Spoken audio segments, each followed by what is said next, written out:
Hi, this is Kiara from Pencil, and welcome to today's tutorial on how to clear your board in Pencil Spaces. In Pencil Spaces, you can individually delete items on your board, or you can clear your whole board at once. So to individually delete an item, click on it, and select the Delete button.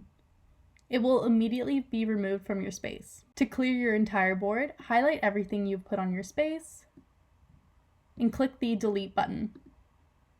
Your board will instantly be cleared.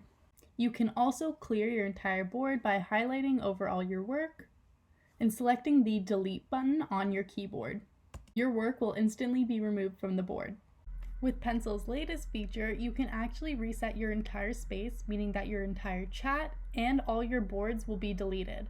In order to do this, click the three dots found at the top right-hand corner of your screen, select Reset Space, and you will be asked to confirm that you would like to reset your space. After confirming, all the content in your space will be deleted, including everything off your board and everything that was in your chat. Thank you for watching today's video. I hope you found it helpful. If you have any further questions, please feel free to click the Help button at the top right-hand corner of your page.